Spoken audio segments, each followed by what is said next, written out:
What's going on, y'all? What's up? What's up? What's up? What's up? What's up? What's up? What's up? Happy Friday. Happy Friday. Happy Friday to you.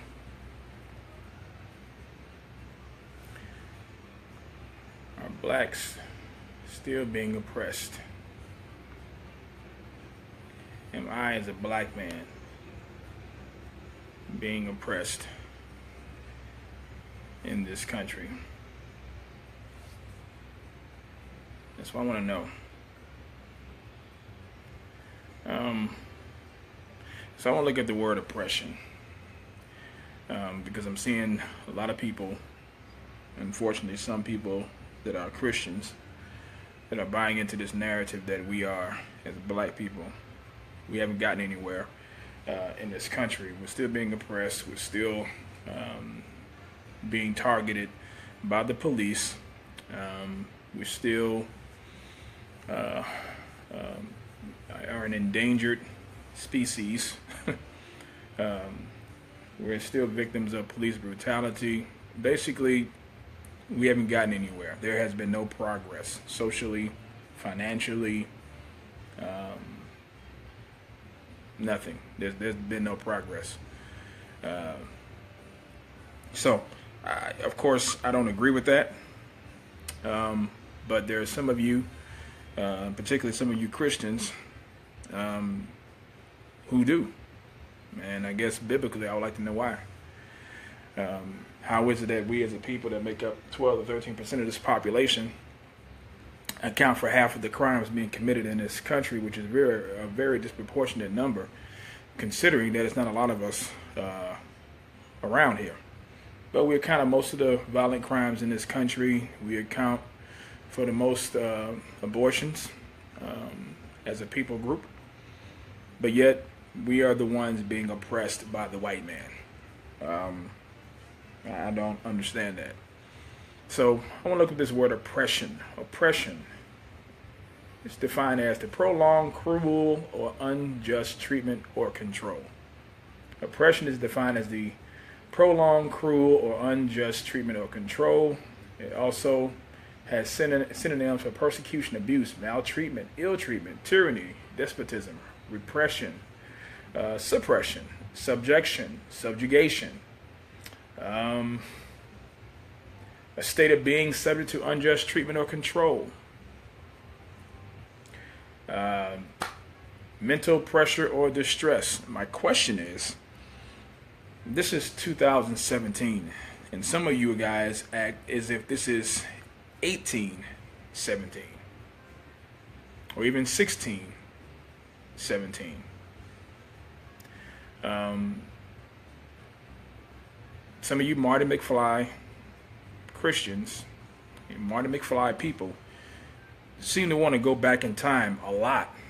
And I'm just trying to find out, based on the data, based on the evidence that's been presented to us, how are we still oppressed, and why are we blaming white people for our oppression? I don't give any man that much power and authority over me. And I'm not sure why some of you are postulating that. I don't get it. So I want to look at some articles, and then I want to read a quote by a brother on my page, Michael Williams, who basically dropped the mic like a napalm bomb. And I couldn't have said it any better than what this brother said. And so I'm gonna save that comment for later. D, bro, I'm shaking my head so much, man. I need a muscle relaxer. I mean, the ridiculous statements that I've seen, particularly by one person named Rodney Cooper. Basically, let me just read that. let me just read this statement, because I want people to see how folk will turn on you and how folk will trip when you challenge them biblically. This brother said to me, basically, that I'm basically, I do song and dance for white people, basically, what he said. But I want to read the quote because I want you guys to see this is the thinking of some black folk when it comes to issues like this. Now, let me just say this at the outset. I've never said, I never said that racism does not exist. I've never said that. Racism is a sin of the heart. So as long as there are man and there is mankind living on this planet, you're going to have the sin of racism, the sin of prejudice, or whatever the case might be. You're going to have those things, but racism, as anything, starts and begins in the heart. And black people can be racist. They can. But why are we still on this issue? I don't know for the life of me. But this is really funny to me when you bring up issues that go on in the black community. You know, Negroes are the main ones that want to try to act as if we haven't gotten anywhere. So let me just see if I can find it. So just give me a second here, because this is funny. I mean, this is so funny to me that this brother basically said this. Yeah, here it is. Here we go. Now this statement is to me. This is from Rodney Cooper. It's on my Facebook page. Why is it so important to be able to label black folks as being racist? One who exercises racism. He says, I guess if you have to make all your posts palatable for your white Facebook friends, then that is a legit question. Otherwise, saying sinful blacks are just as bad as sinful whites is a moot point. But why do you make social assessments using the lowest common denominator, whites? Did y'all hear that? I guess if you have to make all your posts palatable for your white Facebook friends. So, anybody that's been on my page, anybody that's been following my commentary, anybody that has been watching my videos, know that anybody can get this. Color does not matter to me, and neither do I worry about trying to make my posts palatable to any particular people group.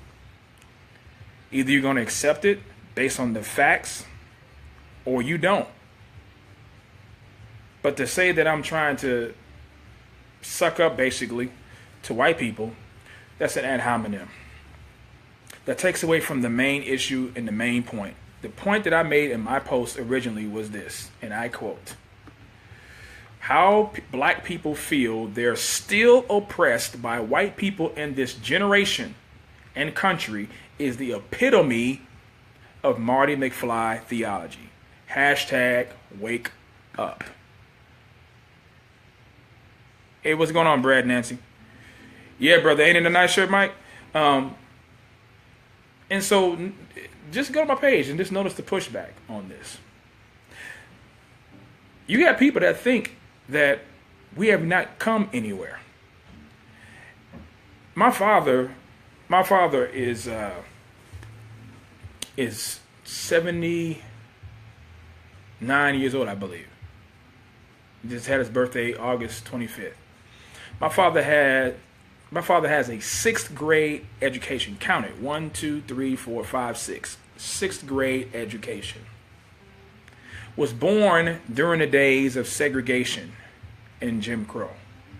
Born in 1946 in Franklin, Louisiana.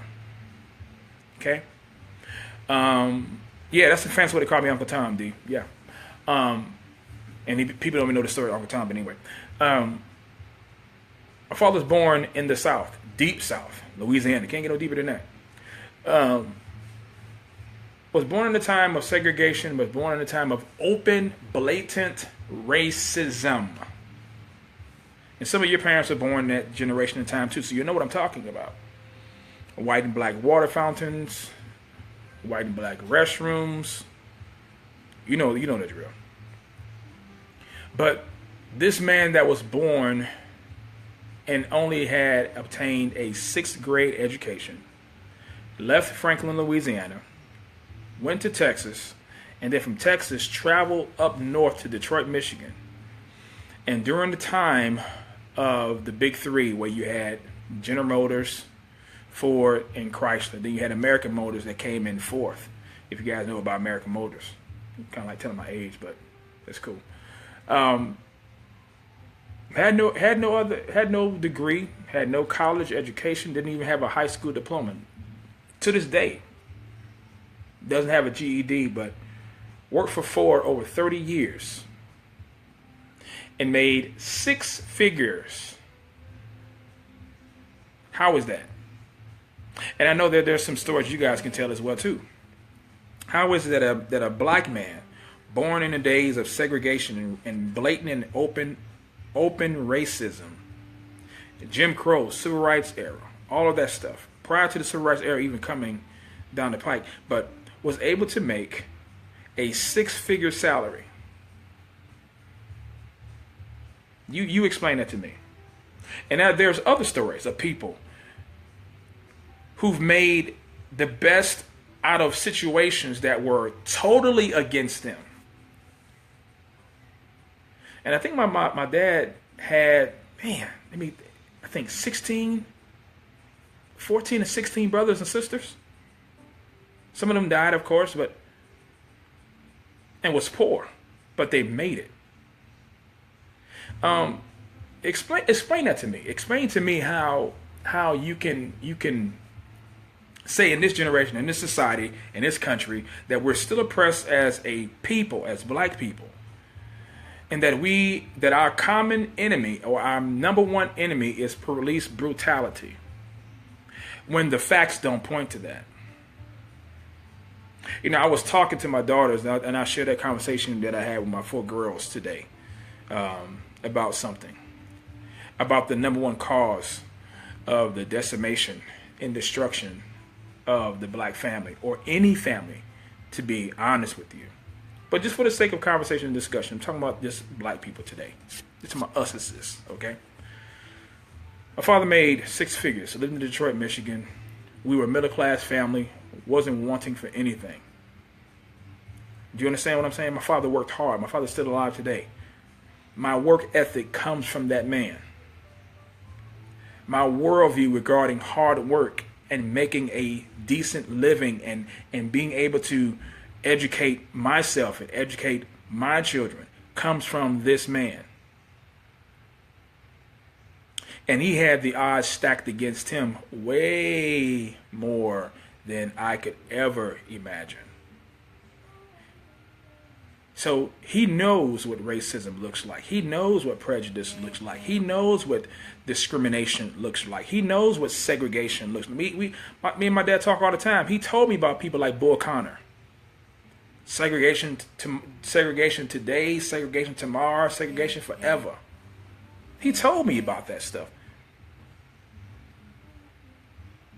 I see this stuff. So the issue that I'm seeing go on in this society regarding this issue of quote unquote racism is a waste of time. It's futile. It's blame shifting. It's the refusal to take responsibility for one's own actions. And it's easy to throw, and like I said in my post today, it's easy for Negroes to throw out the race card. It's easy. And it's sad when white people take that and they try to walk on eggshells to try to prove that they're not racist. You have nothing to prove. Love God, love your neighbor as yourself, that eradicates prejudice and racism. Period. Because if I love God, I'm going to love the people that are made in his image. And I'm going to love my neighbor as myself. The first and second greatest commandments. Right? Now, the funny thing about this is that in my thread, I had comments and people, that disagreed with me. And I'm saying, okay, based on what? Based on what? Well, because you got unequal housing and things of that nature. I'm saying, well, hold on. Then you have issues like, the justice system and the mass incarceration. Stop. Let's break these issues down piece by piece. Are there injustices in this country? Of course there are injustices in this country. We already talked about the whole issue of sin. But white people are not the only ones who do unjust things. Black people do too. But when I hear people say that black people can't be racist because they don't have any power, what you just done, you just denied the doctrine of the depravity of man. What you're saying is that black people can't commit that kind of sin. Even though racism is the sin of the heart, oh no, black people can't do that. That's like saying only homosexuals get AIDS, but straight folk don't get AIDS. It's impossible for a straight person to get AIDS because they're not gay. They're not homo. That's foolishness. Total foolishness. So I posted some links in the page. One by Walter E. Williams, and he wrote an article about the cause of the number one problem and cause of blacks in America. And it's not slavery. You know what it is? It's fatherlessness. It's fatherlessness. And like somebody posted, the facts are we have a breakdown of the family, and so forth. It just rolled up. But that's the issue. The issue has nothing to do with police brutality. And I showed my my kids an article that I was reading by Larry Elder. And let me just read this real quick. And you probably saw the post as well too. It's all on my page, and just want to share it with you guys. Because again, the facts don't lie. People do, but the facts do not lie.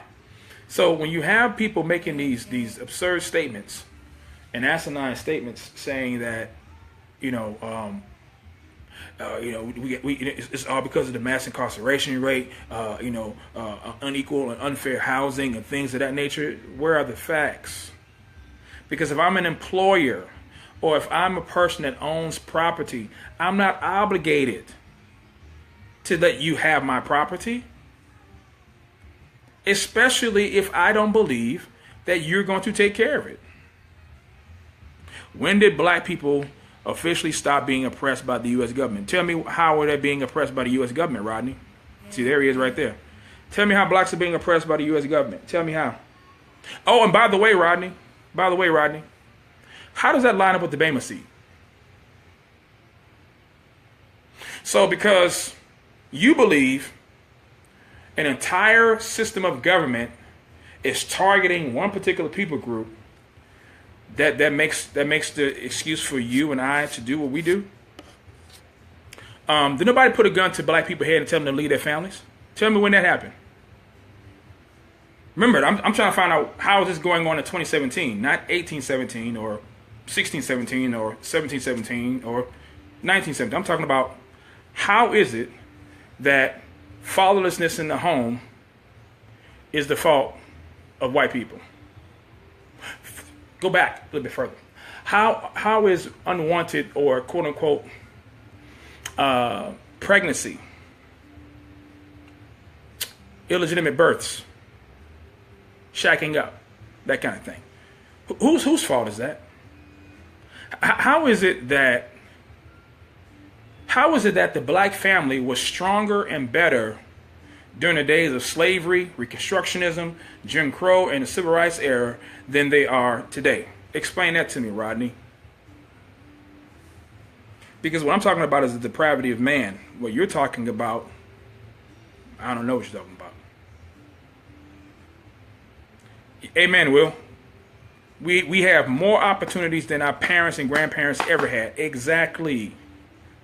Let me give you a true story. It just happened to me today. We were having issues with our cable. Cable. That's a luxury. And sometimes it can be a necessity if you're trying to get things done, of course. But we had Xfinity come by our house today because we were having issues with our service. Okay? And so what they told me was, I'm not sure if maybe you have this message or have this situation happen to you. So let me just give you the quick story. Basically, if all of the TVs in our house are on at the same time, and you try to change channels on one of those TVs, you'll get an error message saying, in order to watch TV on this particular device, you're going to have to either cut off the power of an unused cable source or box, or watch something on demand. We kept getting his messages over and over and over again. So I called customer service and I spoke with them, and they called it. They brought a technician out to our house, very nice, cool guy. And the technician said, you know, Mr. Woods, I'm walking around in your house. Oh, by the way, 2-story house, brand new subdivision. Man, the man is really oppressing me, boy. I mean, he's oppressing me in this 2-story, 5-bedroom house that I got. Yeah, he's putting the whooping on me, oppressing me to live in this house like this. But the technician said, Mr. Woods, you know, the problem is that, you know, he said, I've never seen this before. I've never seen TVs in every room. Yeah, I know, Will. He says I never seen. He said you've maxed out on your I forgot what he called it. Basically, he said that, you know, the main hub that we have could only go to so many devices. And so he said, in our house, he said, basically, you've maxed it out, bro. He said, what you're going to have to do is that if there's a room that has a TV on and nobody's watching it, then you're going to have to turn the power of that off and have the other TVs, if they're going to be used, to have those running and functioning. And I said, you know what? That's fine. I didn't understand how it can be that way. But he said, yeah, because right now that's how it's set up. You know, he said, bro, you've maxed out on the capability of this system. That you can't. He said, bro, you got TVs in every room. You know, and he wasn't saying it to be negative. He was giving the facts. He said, man, this is why you're not able to. I said, what if I got everybody? You know, I said, what if all my rooms are occupied by someone? You know, he said, well. He says, I'm sorry. He said, right now, this is as far as Xfinity has as far as that type of, you know, service. I have X1. That's what I have. I'm very oppressed, y'all. I'm a very oppressed person. Xfinity is oppressing me. They're not allowing me to have, you know, the maximum amount of service that I have, you know, in my house. Now I got Comcast, bro. I got Comcast with it. So he said, you know, that this is basically the best that we can do. You know, bro, I'm oppressed, man. Give us free. Give us free. Let me put my head down here. So, the question that I'm asking is then, how is it that this generation of people with all the abilities and all the luxuries, because you do understand having a TV in every room is a luxury. You do know that. I remember back in the day when I was growing up, we didn't have TV in every room. And if you did have a TV in your room, you had it going on. But I remember before, you know, I became a teenager, we had one TV and everybody watched TV in that one room. And we had sometimes where the knob would break off and you had to get the pliers and turn the knob and all that. That's how far back I can go with mine. Seriously. But my point is, I'm hearing black people today that act like we are being oppressed, that the United States government is targeting black people the same way they did in the days of our grandparents and parents. And if that is your premise, and if that is your narrative, then you are a fool. Yeah, Lisa. She says, I'm so oppressed that I've traveled 5 times for my vacation from February to May this year with my remote position that I have working on this beach. Yeah. You want to know what plantation you at? I mean, what job did you have, Lisa? You know, yeah, listen, I'm so oppressed. We took my daughter to Dallas to Great Wolf Resort. That's how oppressed we are. And you know how many times the police stopped us on that road? None.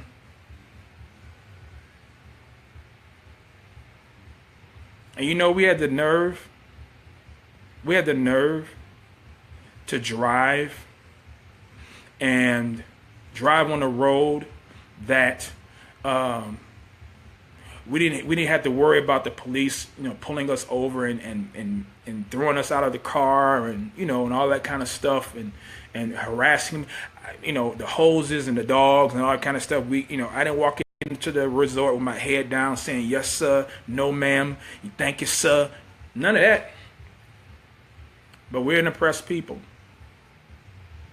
So when people like Walter Williams and Larry Elder and Thomas Sowell,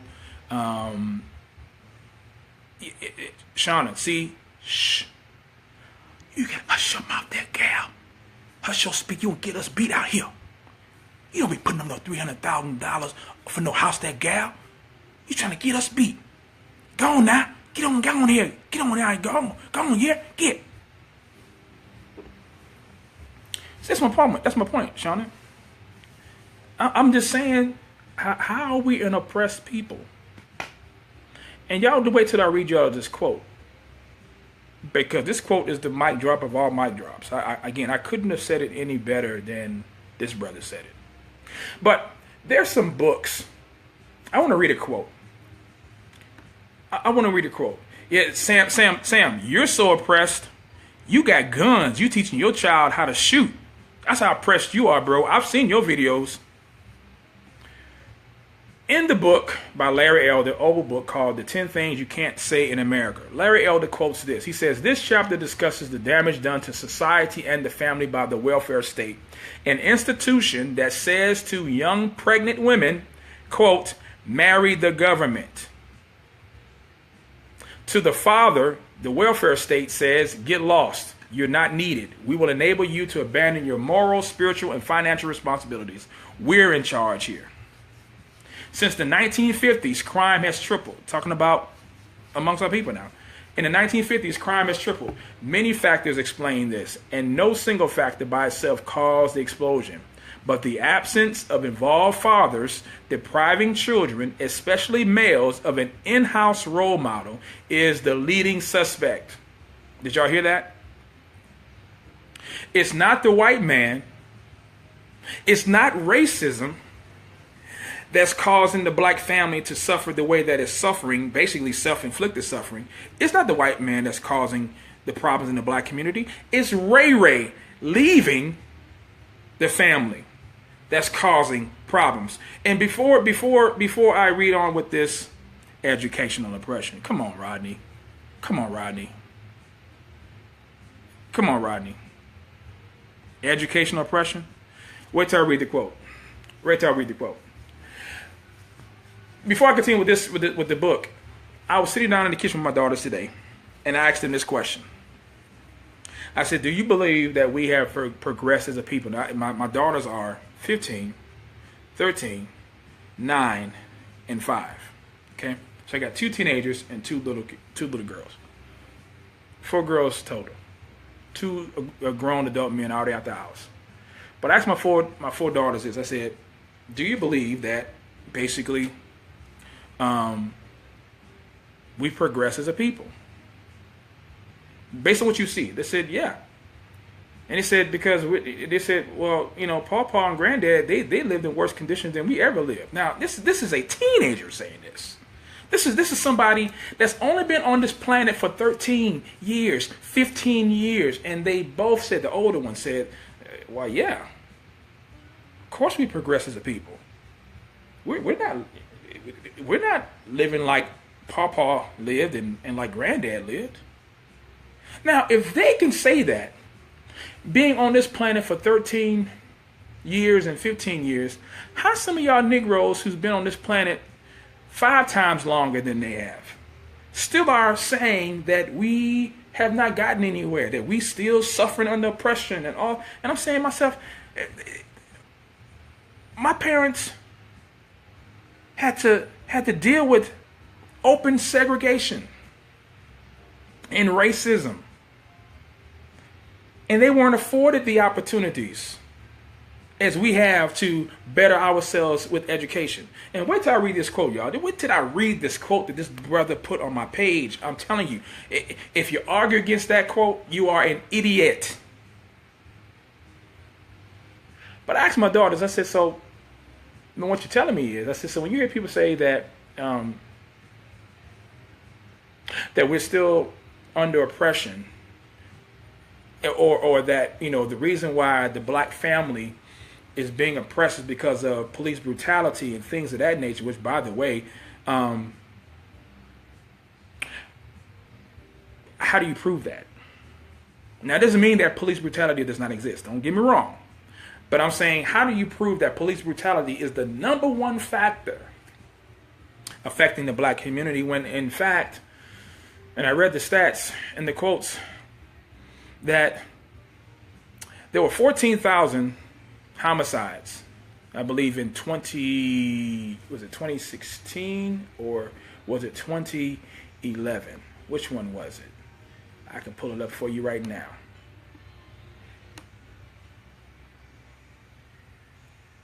Yeah. Okay. Let me read this. This is what Larry Elder talks about in his interview with who was his name? Ruben? Yeah. Here we go. Bear with me, y'all, because I want y'all to get this information, y'all. I want y'all to get this information, because this is really ridiculous when I hear people act as if we haven't gotten anywhere as a people.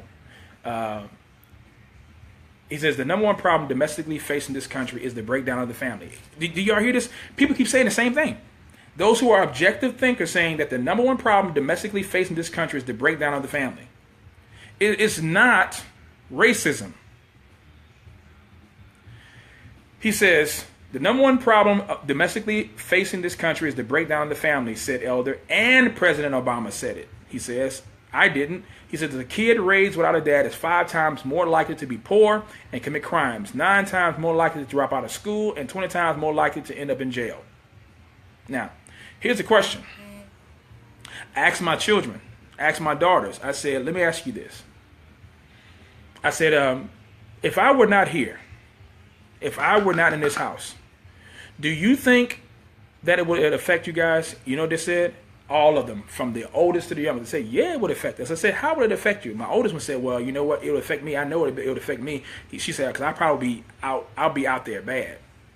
I said, what do you mean out there bad? She said, I probably would be listening to my mother. She said, I'd probably be doing whatever I wanted to do.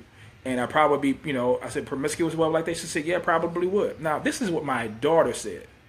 I said, so you're saying because I'm not here, this would affect how you guys would behave and live? This would have an adverse effect on y'all?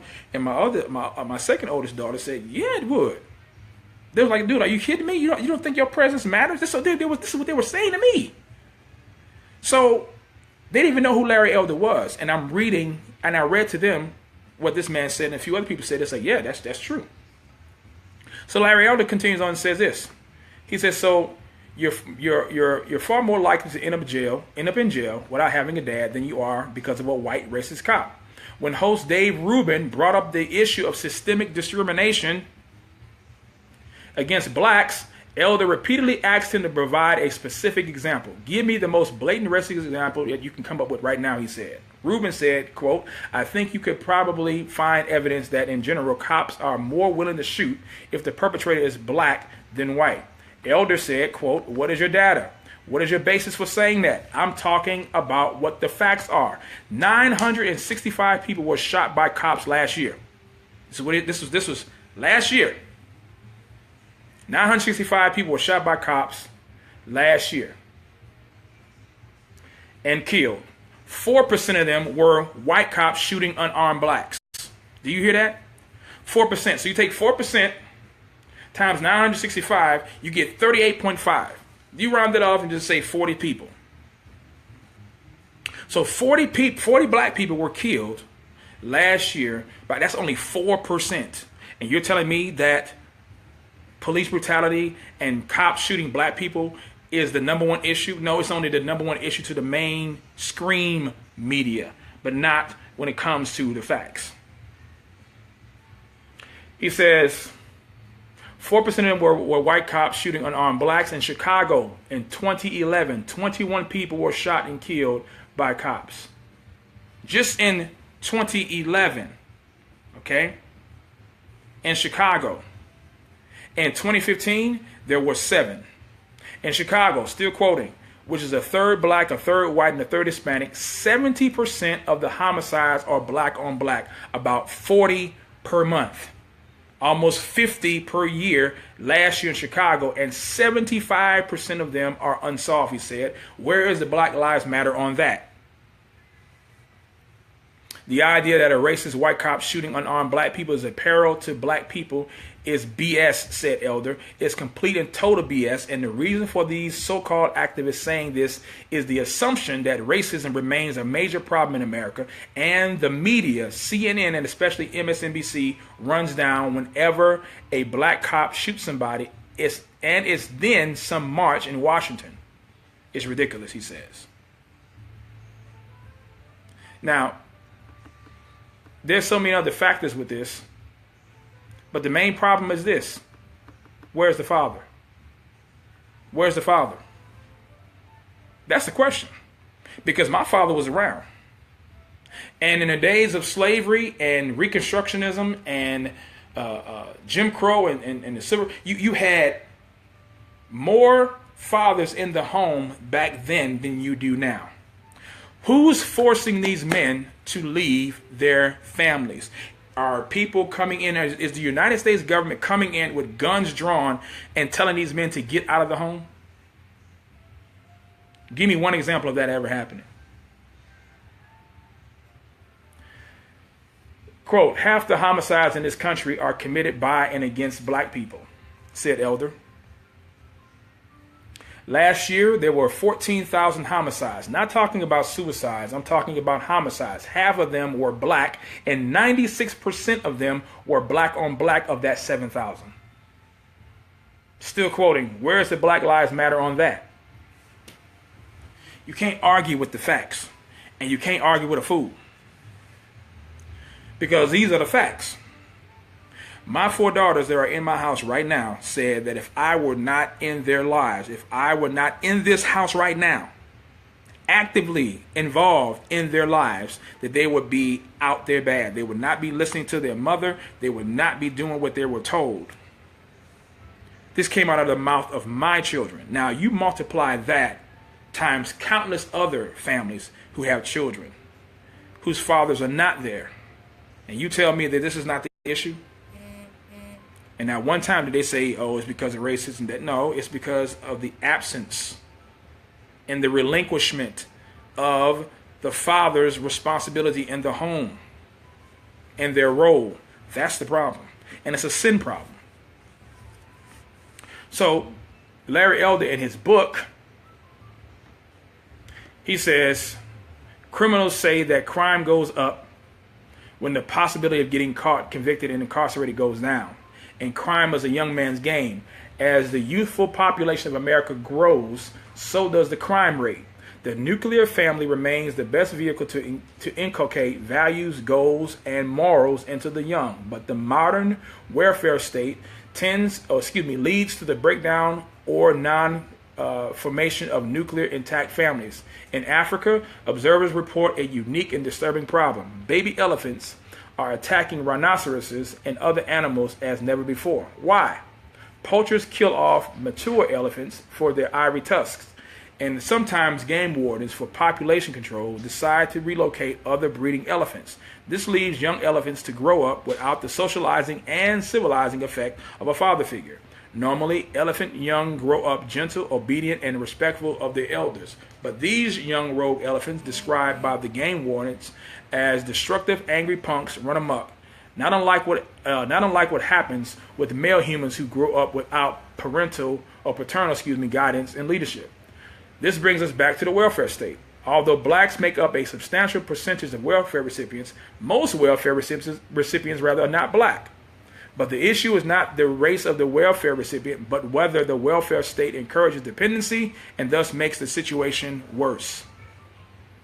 In 1960, out-of-wedlock births accounted for 2% of white births and 22% of black births. By 1994, the rates have soared to 25 and 70% respectively, although more recent trends show improvement. What happened? Since the mid-60s, spending for social programs, WIC, Head Start, food stamps, AFDC exploded. Men learned they could marry the government, making a fifth wheel out of the biological fathers of their children. The fathers knew that, worst case, the government would step in and provide a so-called social safety net for the mother of his child as well as for that child. Lyndon Johnson's well-intentioned war on poverty created the greatest uptick of illegitimacy in America's history. Did you hear that? All I can do is check the facts. If the family wanted benefits, if that mother wanted benefits, the man had to leave. Now, how is it, again, that my father and my grandfather made it with less and they had more children? And my grandfather never left his family. My grandfather sometimes he went without eating food because he wanted to make sure that his kids ate. My dad told me that story. My dad made sure that his children ate before he ate anything. Again, my dad only had a 6th grade education, but made 6-figure income working for Ford Motor Company. And I had one guy on there telling me on my page, so that was then, the boomer generation gone. That's not the point. The point is that he worked with what he had and had opportunities given to him without a high school education, and made work with less than we have with more and are doing less. And you gonna try to blame racism and white oppression on that? No, not buying it, so don't sell it. It says this huge number of children without involved father underlies nearly every major problem in America. Again, this huge number of children without involved fathers underlies nearly every major problem in America: bad schools, crime, and unemployment. In 1967, Lyndon Johnson established the Kerner Commission to examine the reasons for the rioting of the 60s. The commission saw in America moving in two directions, one black and one white. It concluded that poverty and racism conspired to hurt the black community.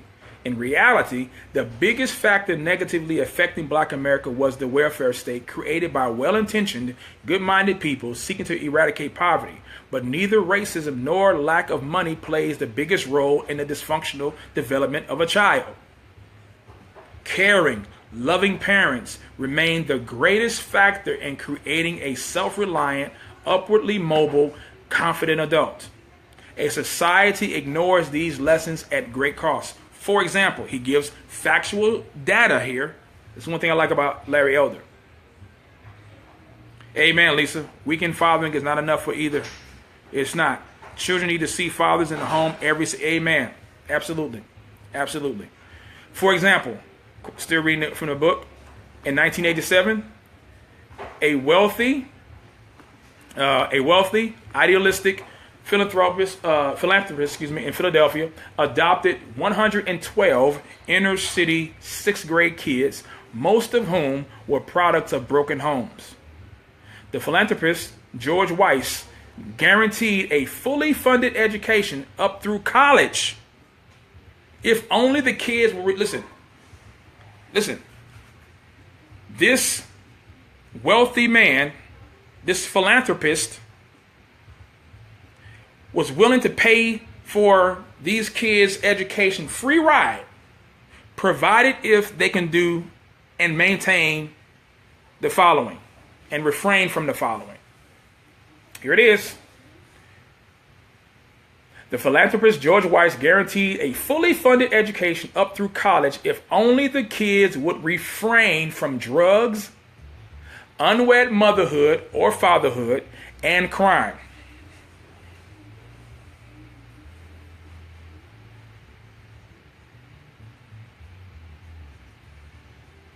Did y'all hear that? This man said, I will pay for your education provided if you act right.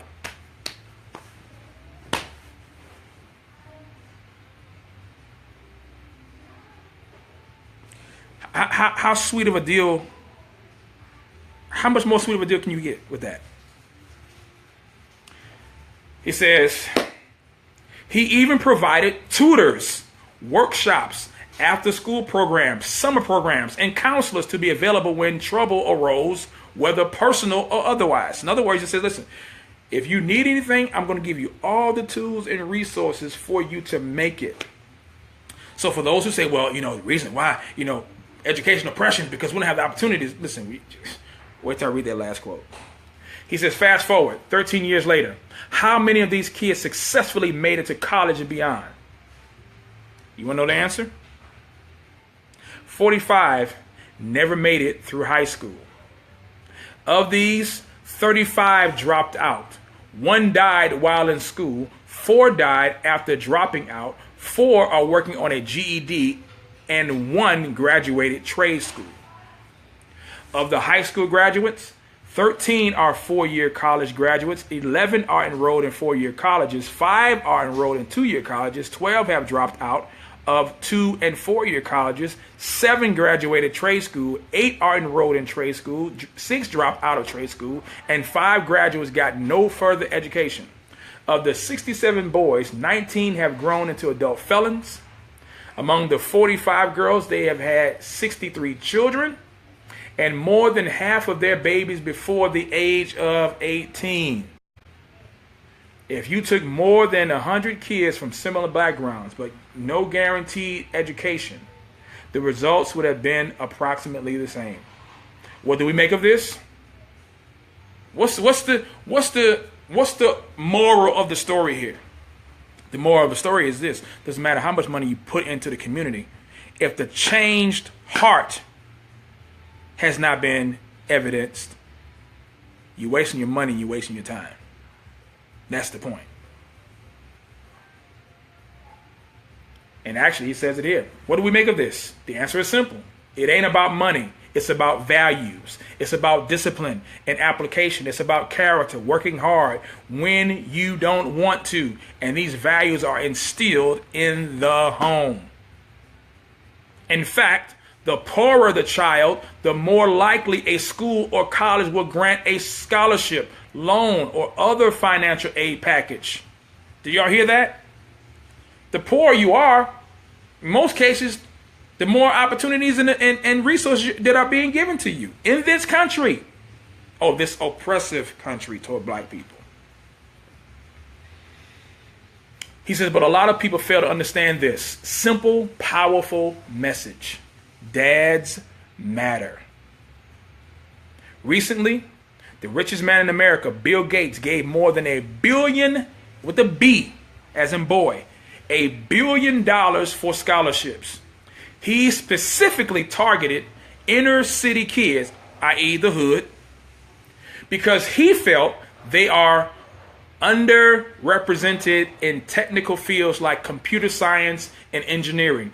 William Gray III, chief executive of the United Negro College Fund, UNCF for short, cheered when Bill Gates gave him the $50 million annual fund to target for inner city children. Gray said gleefully, quote, the biggest barrier to minority educational attainment is not family values. It's not grades. It's money, end quote. Now, that's just totally wrong because we can show proof that that's not true. And in fact, Larry Elder says this, no, Mr. Gray, it's not. Just ask George Weiss. Remember the philanthropist that took 112 inner city kids that had broken homes, and look what happened to them. Now, let me just go ahead and just read this quote from my brother, Michael Williams, because I can't get any clearer than this. I can't. This right here is the mic drop of the century. Just being facetious, but you understand my point. Quote, this is on my page. You can go on my page and check it out on Facebook. This is from Michael Williams. Quote, the NBA is 80% black. The NFL is 74% black. Track and field is overwhelmingly black athletes. Rap musicians is generally 8 out of 10 rappers are black, even though the music is purchased by 78% white people. Black people have their own network, BET, their own Amazon streaming movie service called Brown Sugar. their own month, affirmative action, government handouts, scholarship programs just for us, cities where nothing but black people live in. Oh, by the way, and that's true. Let me just stop right there on that quote. Cities like Detroit, Cleveland, Chicago, the hood. Most of these people that are in these cities, that are running these cities, are either Democrats or they are black folk. I just went to Detroit back in July.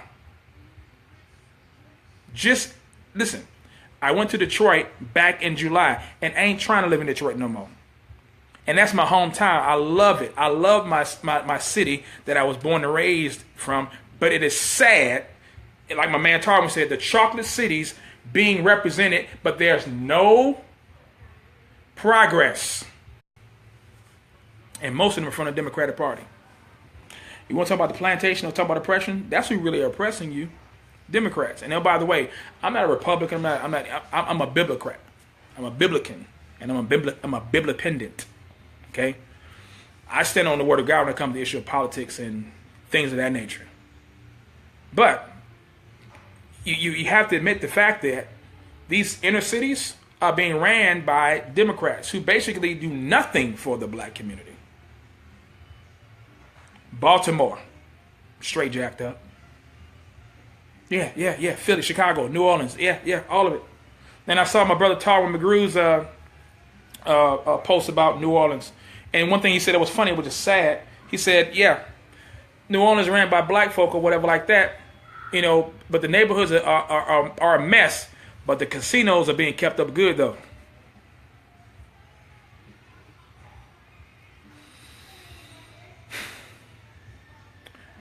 Let me continue reading this quote.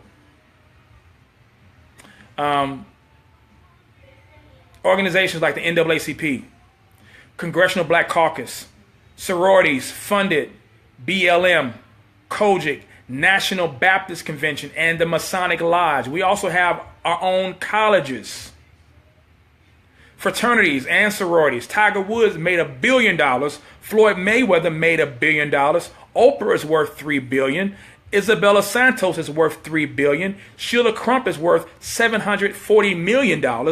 Michael Jordan has generated $1 billion. Currently, you can vote, sing, rap, dance, buy a house, start a business, make movies, workshop at a grocery store, drive down any street in America, own a gun, invest in stocks and bonds, log into any social media, blink, breathe, cough, become a cop, draw on paper, walk, squint, go to church, become a Muslim, work at any job you want, and 265,879 things I can list while being black. All while being 12% of the population and spending over $1.2 trillion a year. And you feel oppressed?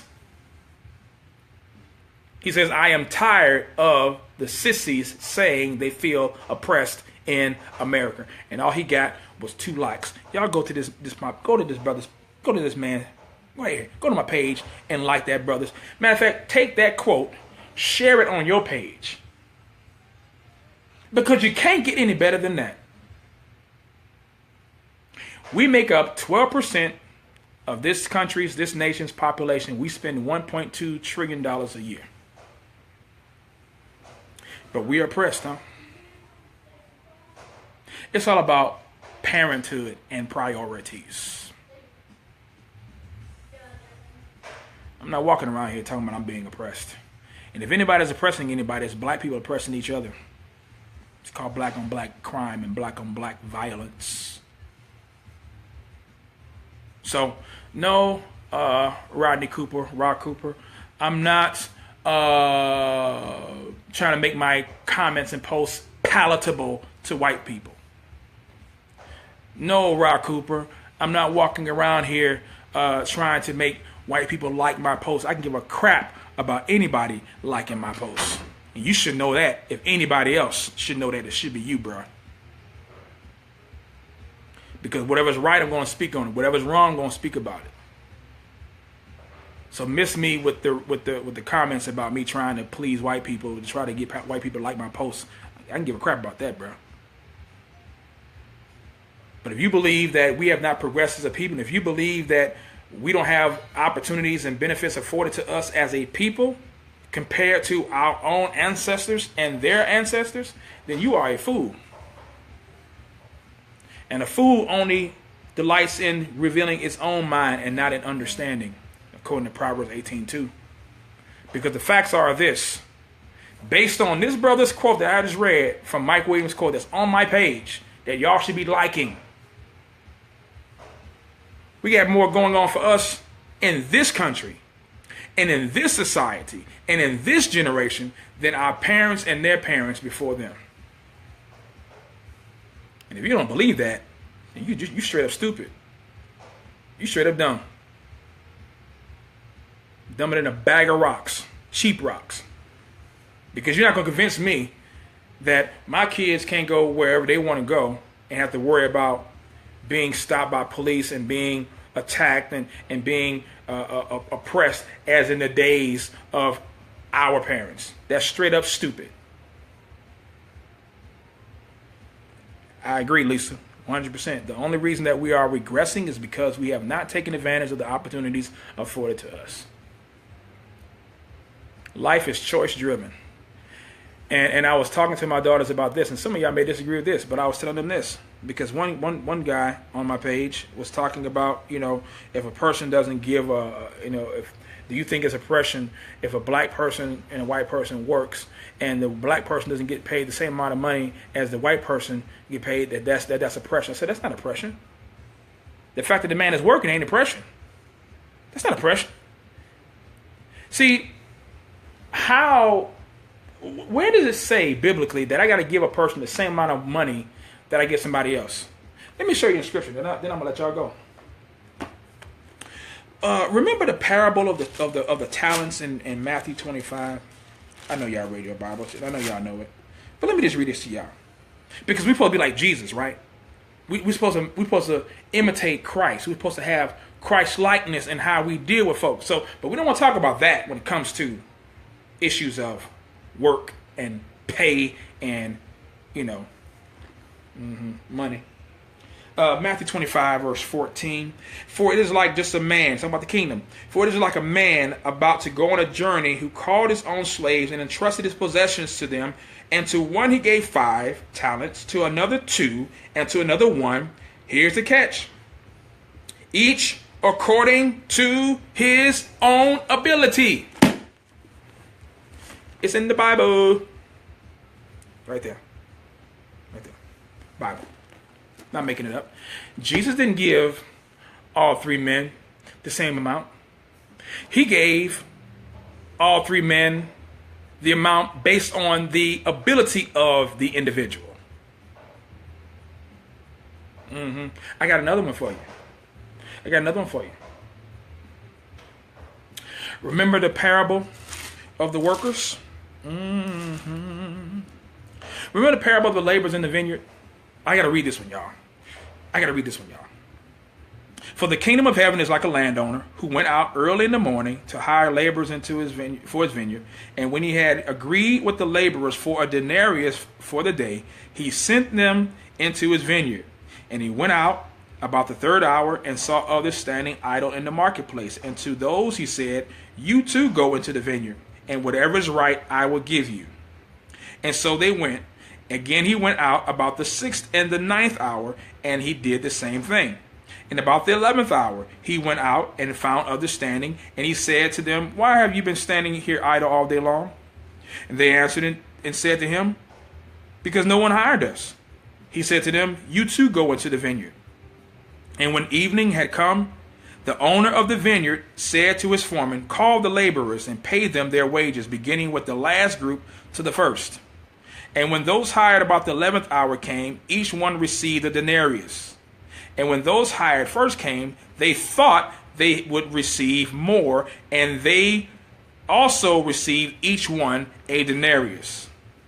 And when they received it, they grumbled at the landowner, saying, these last men have worked only 1 hour, and you have made them equal to us who have borne the burden of the scorching heat of the day.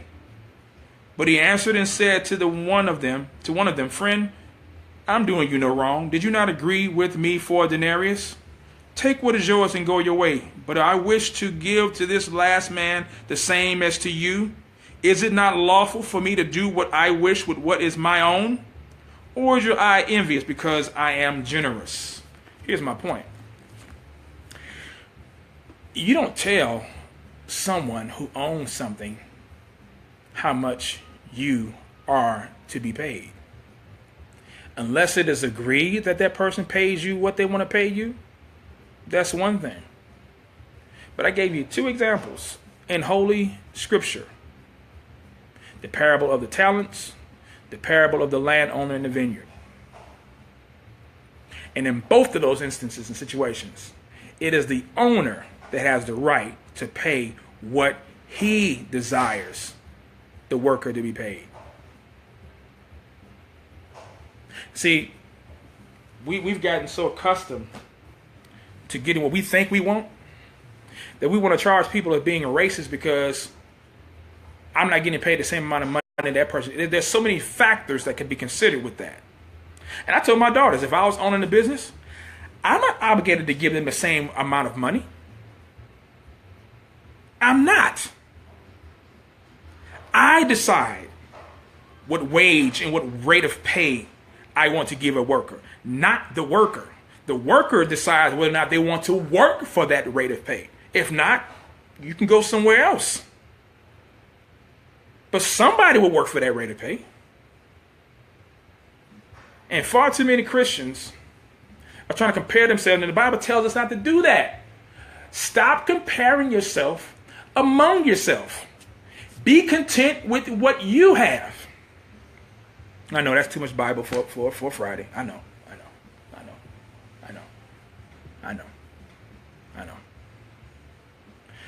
And I've said what I needed to say.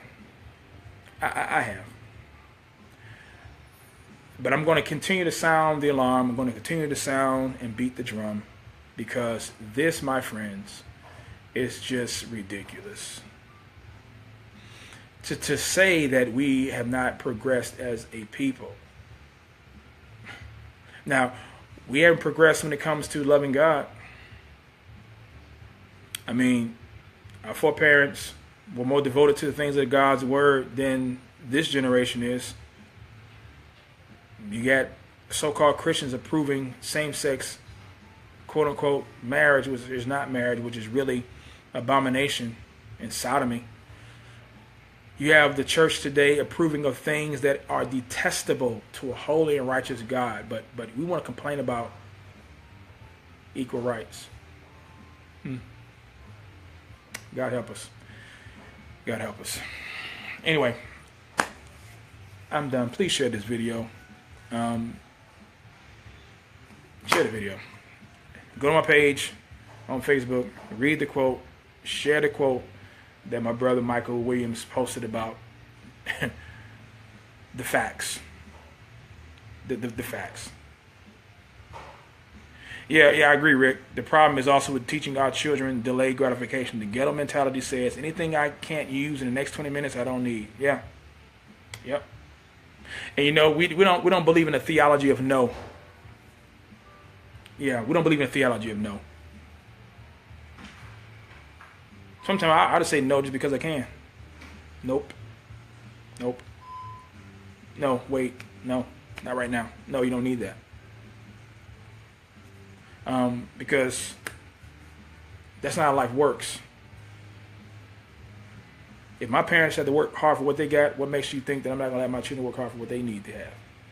There's nothing wrong with giving them things, but I'm saying just giving people stuff because they want it, no.